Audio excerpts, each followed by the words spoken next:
Just to start, Larry, tell us about the path that led you to becoming a member of the association after you left the New Christy Minstrels.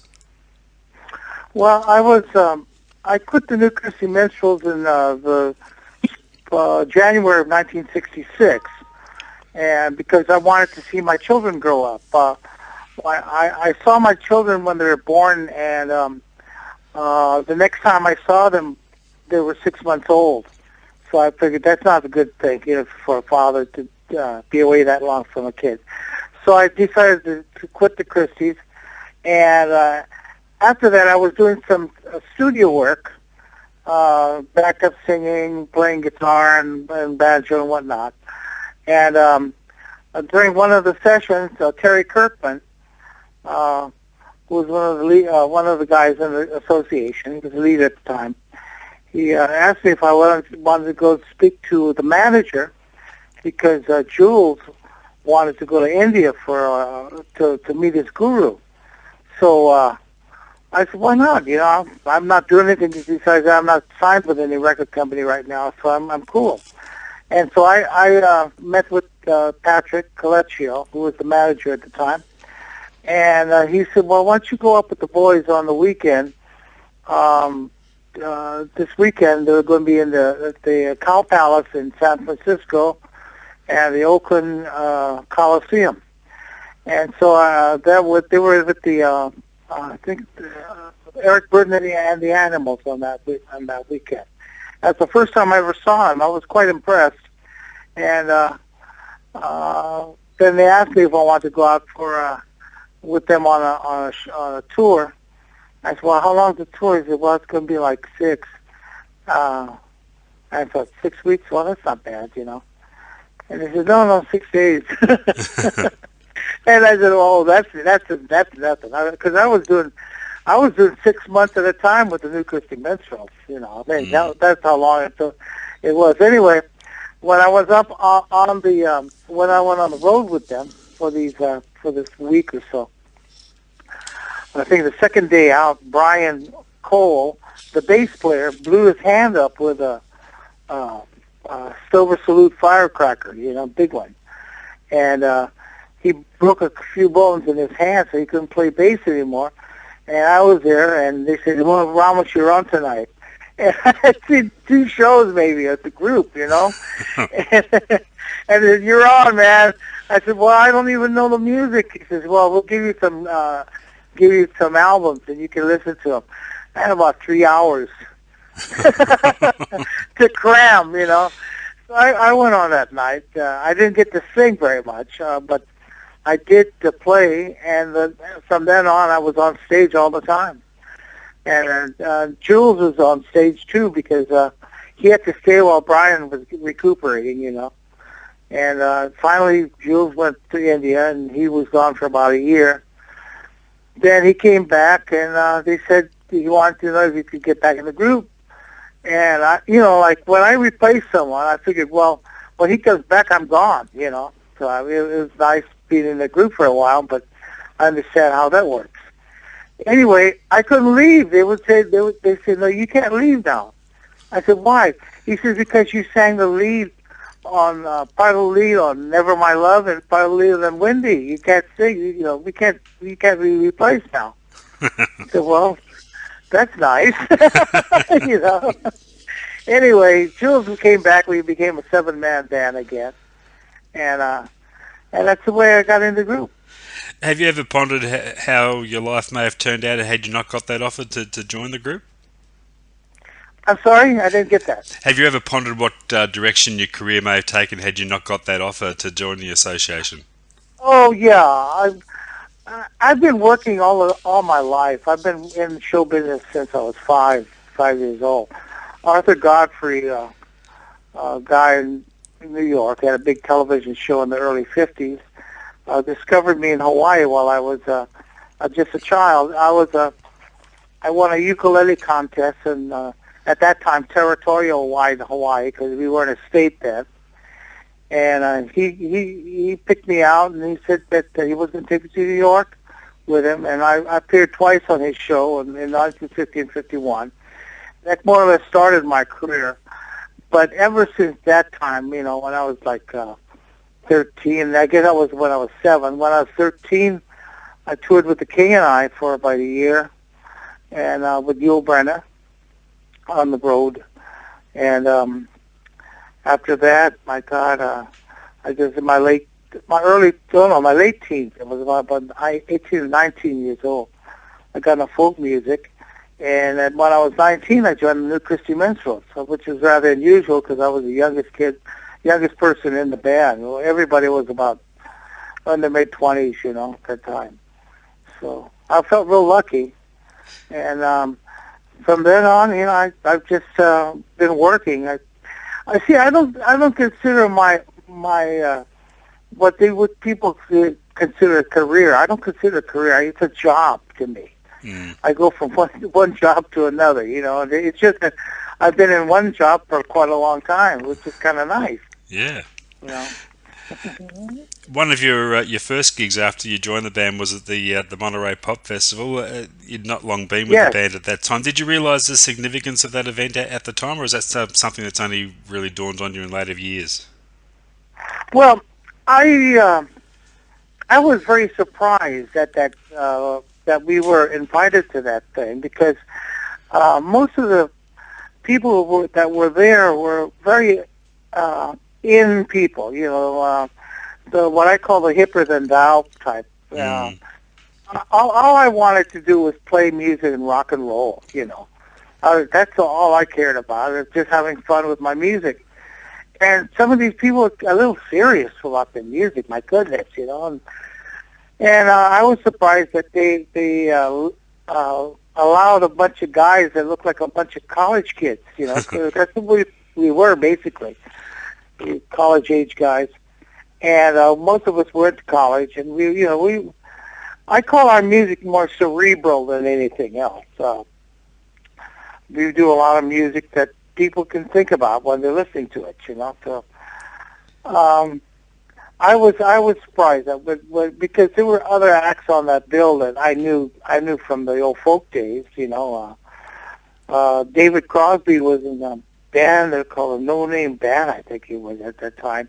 And then he was sitting in with the Buffalo Springfield. This is before the Byrds was happening. So, anyway, there've been a lot, a lot of guys I met at Monterey. I had met earlier in the folk music business because in the New Christy Minstrels we did a lot of hootenannies and stuff, on television, and and those shows included a lot of talent during the '60s, folk talent, and there were really some very, very good talented people. One guy I really enjoyed was Richie Havens. I don't know if you know Richie. Oh yes. But I thought he was really great. I first met Richie when he was playing backup rhythm for a couple of guys by the name of Joe and Eddie. And he just pounded the heck out of the guitar, and I said, wow, this guy's... He didn't play fingers, he just barred his chords, but God, his rhythm, his right hand was just incredible, so much rhythm.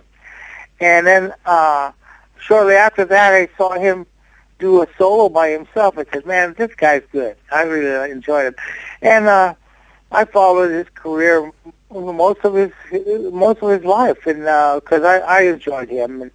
But there's a lot of other acts that I've enjoyed in my in my career that I was happy to see go places. Kenny Rogers was one. I met Kenny down in Texas, Houston, Texas, when he was a member of a group called the Bobby Doyle Trio, and they backed up a group called the Kirby Stone Forum, who recorded for Columbia Records, I think, at the time. Anyway, they went to New York and played at the Kirby Stone Forum, which was Kirby's a nightclub. And Kenny I always thought Kenny was very talented. And besides that, he was always surrounded by beautiful women. That was always nice. Anyway, I've been very fortunate to be in the business long enough to know a lot of show business, meet and work with a lot of show business icons that all gone now, but I keep thinking back on how lucky and how fortunate I have been, because I've been in the business for so many years. Yeah. Talking about the sound of the band, the vocal arrangements were always an integral part of the band's sound. How much, or how involved was the procedure in the studio in making sure that side of things was just right? Well, we did things several different ways. Some tunes, we would listen to the songs and, man, that would be a great song for Bobby to do an arrangement on. And we would have Bob Alcivar, who used to do arrangements for the Fifth Dimension. He did most of the big hit arrangements for the Fifth Dimension, Stone Soul Picnic and oh my God, they're all kinds of a lot of their number one tunes that he arranged for. He also arranged for the New Christy Minstrels. That's how come I got to know Bobby, and he and I wrote together. And sometimes we would hire what the heck was his name now with the high-lows. God, I can't think of his name. First tenor. He would arrange for us. And then there was also times when somebody would bring a song in and say, "Oh, that's a great song. You write that?" And said, "Yeah." He said, "Well, we'll work up an arrangement for it." Somebody, and Jules would work up a great arrangement because he wrote a lot of stuff. I wrote stuff, and I wrote arrangements all the time for the group. And usually, a lot of the best stuff we ever came up with, we had arranged, sculled it. We just would sit around and do the song and say, "Yeah, let's try something here," and we would try something, and it would work out fine. But hit arrangements were almost as good as some of the arranged, written arrangements that we used to get. Some of the more intricate stuff, Requiem for one, Requiem for the Masses, well, that was written. That's basically a Requiem Mass, Catholic Requiem Mass. And there's a song I wrote called Like Always, which is kind of a three-quarter jazz tune, and there's a 4/4 fugue in the middle of it, and that's arranged as well. But there's some things that we did just because, heck, we could do it, and it was really cool that we could do stuff that other groups couldn't do. It was just perhaps a little too complicated or intricate for other groups. I was speaking to someone not too long ago, and he said, "Oh, I love your music." He told me, "I love your music, but man, we couldn't do it yourself." I said, "Why?" He said, "It was too tough. It was just too difficult to do. There were too many parts." I said, "Well, I guess, I never looked at it that way. I just thought of performing it. That's all. I knew my part, and that was about it." But a lot of the arrangements would come together in the studio. We would try some of the arrangements, rehearse them before we went into the studio. And then we recorded and said, "Well, that doesn't sound that good. Let's change it, something." And a lot of the stuff would be changed in the studio. Everything from melody lines to lyrics, we would change.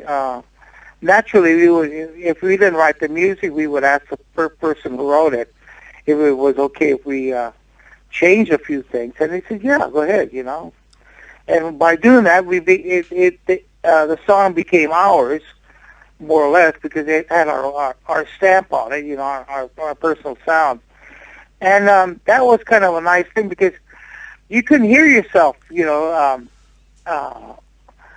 like other acts, like you could hear yourself by somebody else doing your style, And we just never had that problem with our music. Is there any one recording of all the band's successes through the years, any one recording that for you has stood the test of time better than the others? Oh, of course. I have to admit, my favorite song of all of the ones that we've recorded, I knew it was going to be a super hit when I first heard it. was Never My Love. Uh-huh. When I first heard that song, I said, "Oh my God, what a gorgeous, beautiful song! We got to record that immediately," you know. And we did, and I think we finally got a good lead on it. It was one night in New York. I think it might have been after we finished doing the Carnegie Hall or something. And it was real late in the morning, about 3 or 4 in the morning. And Bones was in New York, our producer, and he says, I got some time. You guys want to go in there? You sound really good. And I said, yeah, let's go and cut a track. Cut a lead track. And so we went in and we cut the lead track in less than an hour, which is rather unusual for the association. But because we took everything was like pulling teeth sometimes, because we had to get it perfect. It had to be perfect, otherwise none of us would be satisfied. Anyway, we were kind of picky about our music. That's why some of the songs that we picked have endured. So I feel real fortunate about that, because it seems like not just my generation, but other generations can enjoy our music, which is really cool. I was looking around the internet the other day, and in different places I saw the association described as pop, rock, soft rock, adult contemporary, folk rock, psychedelic rock, and bubblegum, and one or two others. So obviously people had trouble categorically defining the band's sound. They couldn't take it. Yeah, they couldn't take us anywhere. That's why when I say I think we're more cerebral than anything else. Because when you listen to our music, it makes you think. God, it's real nice.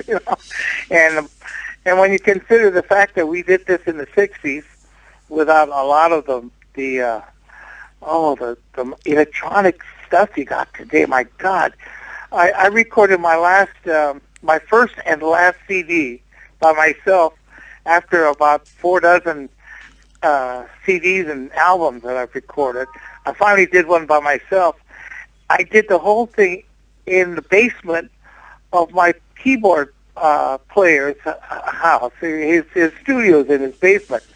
And it was just him and me and a laptop, basically. And we recorded the entire album on it. And I couldn't believe what the amount of sound we could get out of only that much equipment. I mean, back in the '60s, the equipment that produced that kind of sound, the recorders, and everything else, was about the size of a Volkswagen, So, and you needed like 24 tracks or 36 tracks of tape. It was just ridiculous. And now there's no loss and nothing. I mean, everything. You don't lose anything, and you don't hear any. You don't even hear flat notes anymore. You can correct those, which is unusual, because back in the '60s, if you had some flat notes, boy, you went back in there and you went and corrected them immediately, or else they were going to stay with you for the rest of your life. If you and I play records, and sometimes I'd play some of the old records that we did. And I'll hear something say, "Oh God, I wish I had fixed that. Oh, I hate that." When you play something and you hear something that you didn't catch at the time, and you did catch it, but you forgot about it. But it's too late now. It's already been pressed and it's gone. Yeah. But that's one thing. That's one thing nice about the stuff today. You can change it immediately. Which is real wonderful, just wonderful. It's for me anyway. As I said, it's my first and last CD. It's basically a combination of 4 decades of writing. I have a couple of tunes from my high school days, 60s, 70s, 50s, 60s, 70s, and 80s. I have tunes from those decades. Wow. And these are songs that I had written, but I just wrote them because I liked them. They were not applicable to any of the groups I was in at the time. So I said, well, I'll rat hole these for a while, and then maybe someday I'll put them down. I'll record them. Well, time was slipping by, and I'm getting older. I said, man, I better do it now while I still can, And thank God I still got my voice. My hands are gone just about. I can't play as well anymore because I've got arthritis and all that stuff. But I get by singing, and I can still hold a few chords, which is it's cool. But I feel very, after all these years of playing, 65 years I've been playing an instrument, and I figured that some of the machinery is going to break down eventually. So I'm glad I got to use it that long. It must have been a real labour of love putting those songs down after so long. It was. It was really. You know what was the real pleasure was that some of the songs that I had written, I hadn't finished writing it because I couldn't figure out certain lines. And it took me almost 30, 40 years to figure out a line or two lines for one song, and I couldn't believe it. Well, why didn't I think of that earlier? It was one of those gotcha minutes, and you're right. It is not just only gratifying, but it is surprising as well because you think about the music that you're writing, and you really don't think about it. You just write it and you just perform it and whatnot. But what I like to do is I like to record stuff. It's the same thing with the Association albums and the New Chrissy albums when I recorded them. I would record an album with the group, and I would listen to it for months and months and months, maybe anywhere from 4 to 6 months. I'd stay away from it, not just so that I wouldn't have to hear it. And then I'd hear it again, and I'd play it. Then I'd hear it with fresh ears. And then I'd say, okay, that's pretty damn good, And you surprise yourself. There's an album we have called, I don't know what, it's called The Association, like most of our albums. But it's a Stonehenge album, I call it. It's a picture of a painting of the Association in like Stonehenge letters on the moon. Mm-hmm. And that was produced by a guy by the name of John Boylan. And it was one of the better albums I think we have ever recorded. I enjoy that one, but I'm about the best. That one and Inside Out. Those two albums I really love. And I will play those two above any of the other albums that I have. And I don't normally play any albums that I've recorded, because after putting so many hours into recording them, you just don't want to hear it anymore, And that's the reason why after I finished my single, my CD, my own CD, I put it down for about 6 months. What happened was that I had a heart attack, and I lost about 6 months. Actually, I lost 2 weeks. Actually, I had a heart attack. And the day after I came back from a tour with the Turtles and, let's see, the Grassroots and the Buckinghams and who else was on that tour? Mark Lindsay, who was with the Paul Revere and the Raiders. Oh, yes. And it was, and the Association, we were all on that tour. We did 25 cities. The day I got home, I was fine. The next morning, I have a heart attack.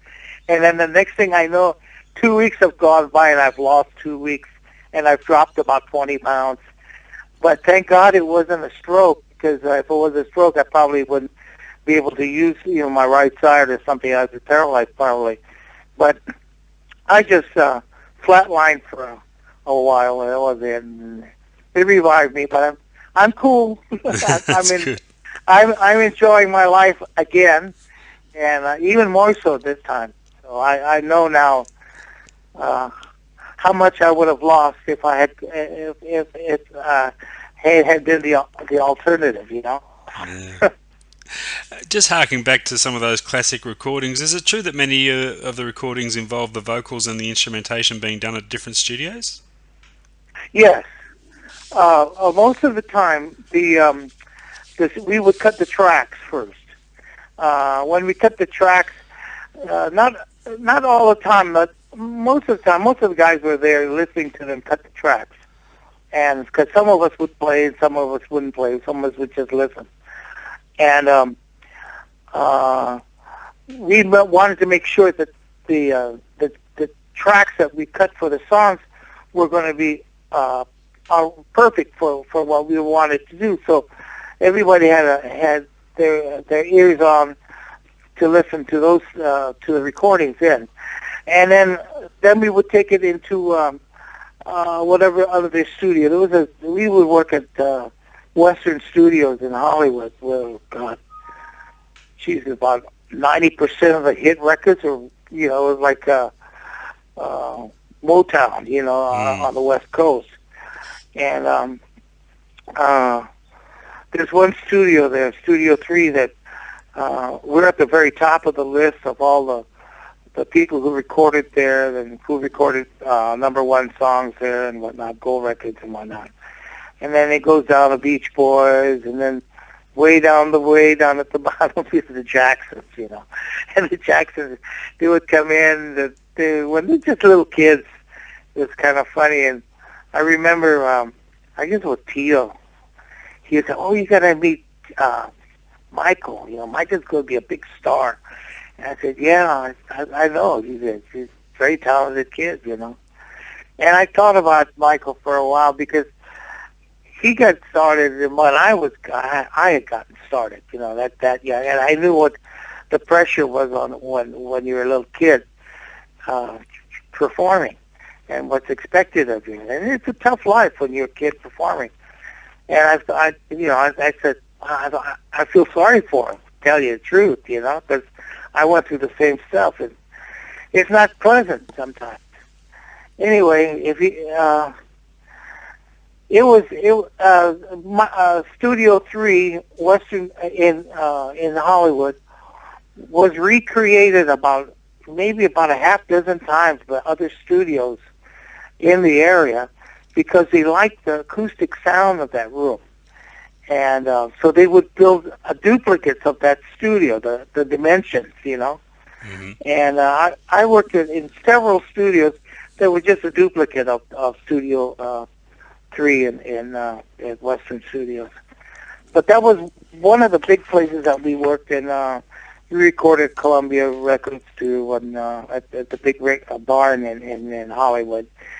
But most of the recordings we did in California, although we did do some vocals on the East Coast in New York City.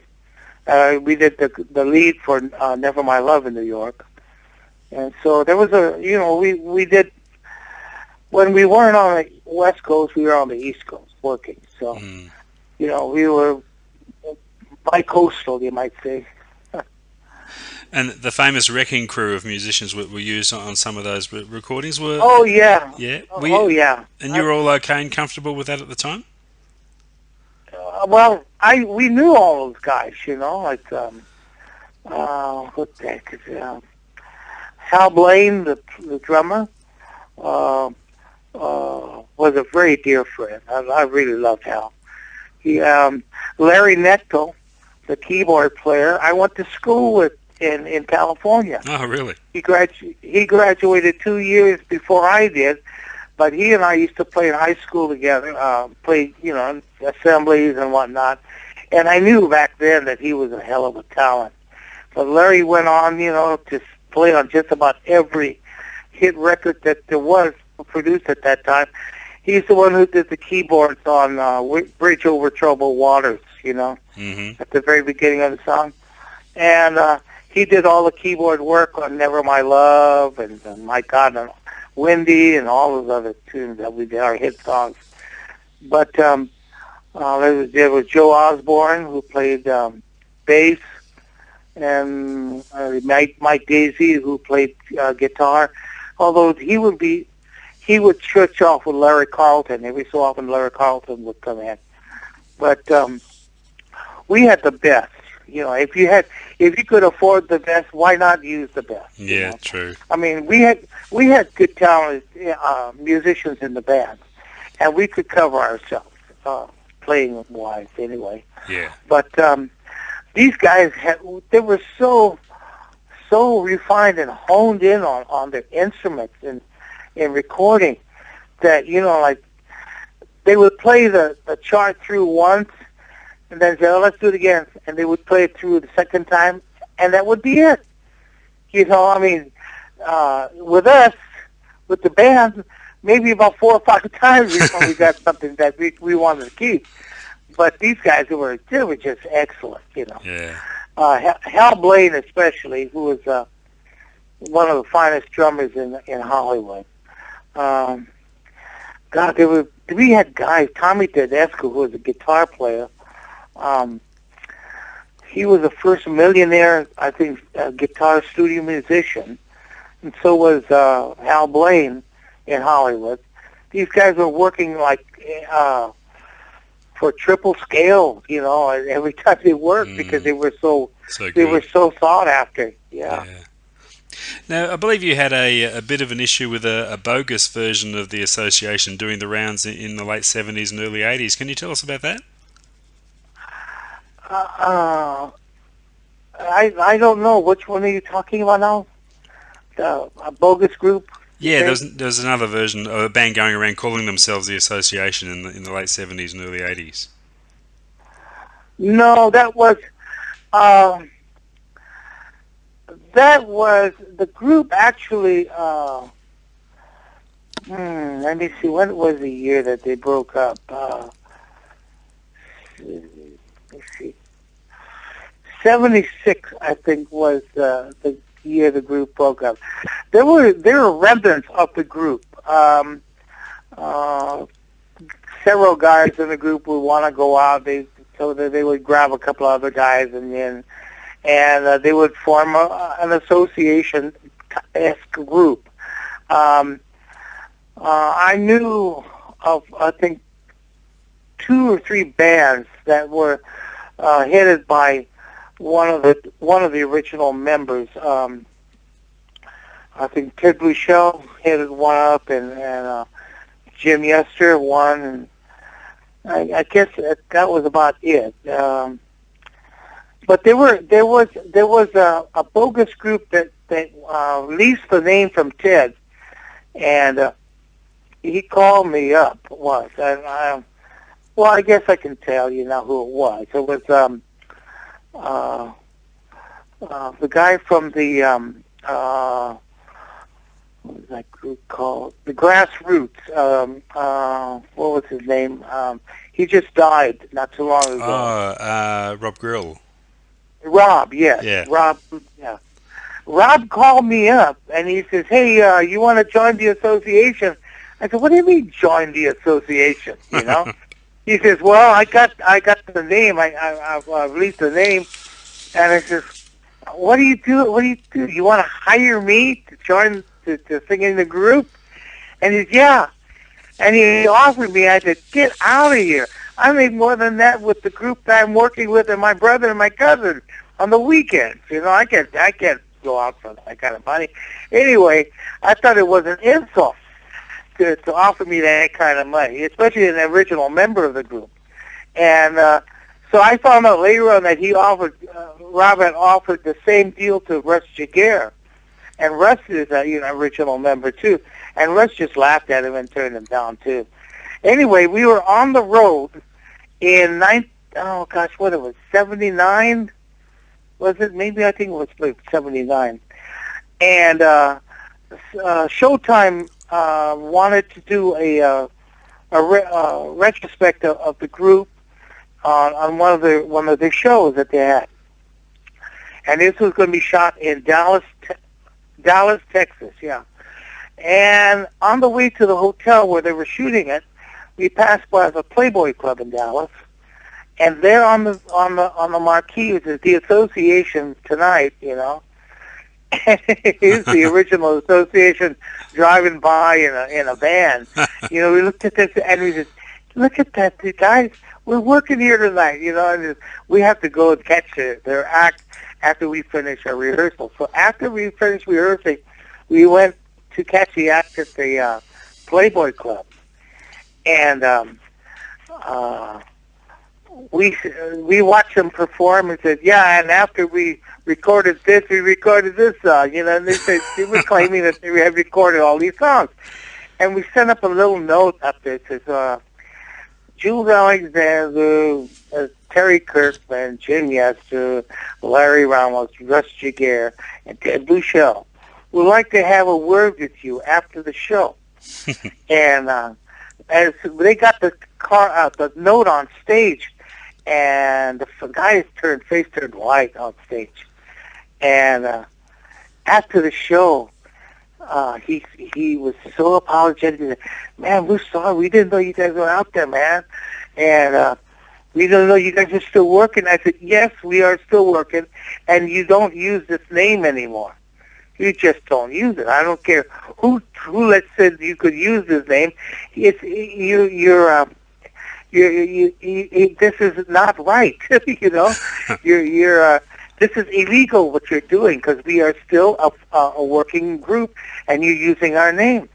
I said, unless I send in one of my Samoan attorneys to take care of you guys, And they said, no, that would be necessary, And so after that night, they stopped performing as the association, but they did still perform as the Buckinghams and as the Grassroots. Oh, no.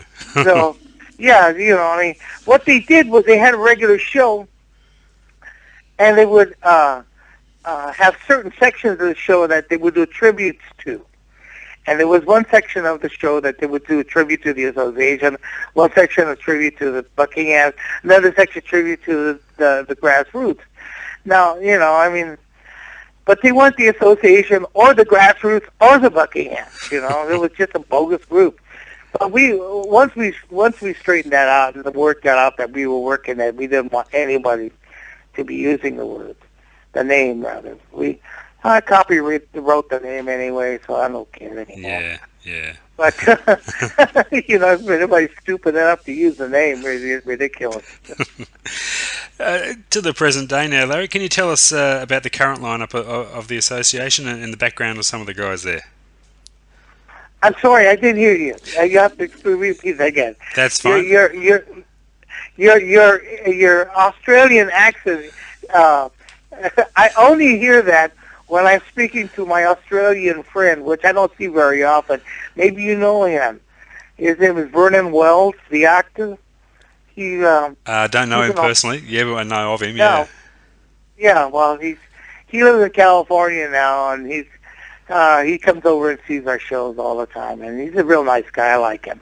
Anyway, what was that question you asked me again, John? Yeah, just talking about the current day lineup of the association. Can you tell us about some of the guys in the band now and their backgrounds? Yeah. There are 4 original members still in the band. There's myself, naturally, Jim Yester, who's our first tenor. Let me see. Jules Alexander, who's our second tenor, and Russ Jaguar, who's a baritone. So we got our 3 top tenors back together again, which is, to me, the sound of the association, all the high voices. And we have one baritone, one of the original lead singers of baritones. And we all have, a drummer is a guy by the name of Bruce Pichter, and Bruce is from San Diego. He's been in the group for over about 30 years now. And a guy who plays bass happens to be my brother. He sings bass also, Del Ramos. Mm-hmm. And Del is he worked his way up. My God, he started as a roadie for the group, and he worked as both the tech. He worked as both lighting technician and sound tech. He would do all these 3 things at one time. He'd run the sound, call the lighting, and sing at the same time from the middle of the audience. Finally, I said, this is ridiculous. You better get on stage, pick up the bass and play, because he knew how to play bass. And he and I have been playing together now since we were kids, so I knew how talented he was. And the last person, the sixth member, is our second-generation associate. He is the son of Brian Cole, our deceased bass player, and Jordan is the name, Jordan Cole, and Jordan is a very, very talented young man. I shouldn't say young man, he's quite old. He plays everything. He plays guitar, he plays keyboards, he plays bass, plays drums. Whatever we need him for, he plays it. He sings everywhere from bass to tenor. So I feel very fortunate that we do have him, and that he is a second generation associate. Yeah, absolutely. And the extent of your touring these days, how much of the year would you spend on the road still?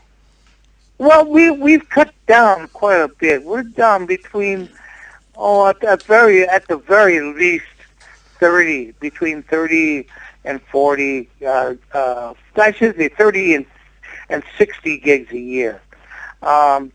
60 on the busy side, which we not too crazy about. The older you get, the less time you want to spend on the road.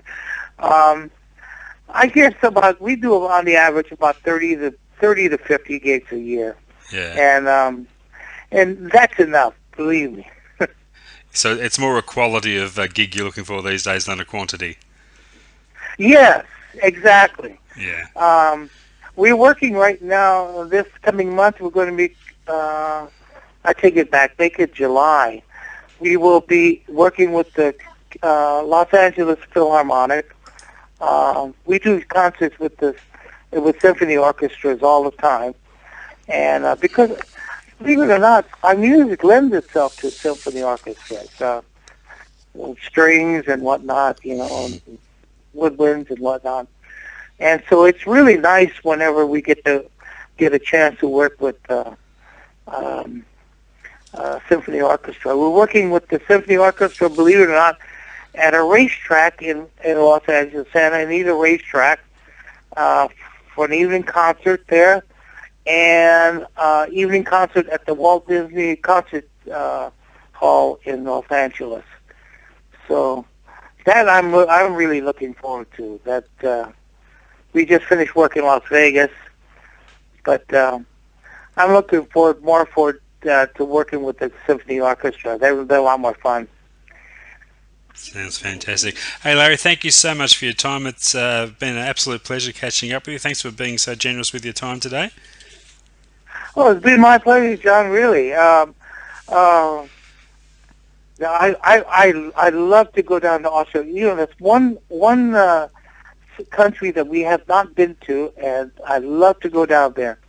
I heard, Vernon was telling me that when he was young, he had a band that used to do our songs, and I'm just trying to imagine Vernon Wells singing Cherish or Never My Love, It's got to be a kick. Anyway, he said there are some people down there that were singing our songs, so I guess there have been people down there who have enjoyed our music, which I'm glad. So maybe someday we will meet, John. I'm hoping that. Yeah, it's never too late. You never know. We're certainly here waiting for you, that's for sure. All right. Okay, fantastic. Well, thanks talking to you, John. Thanks so much, Larry. You take care. Okay, bye-bye. Okay, bye.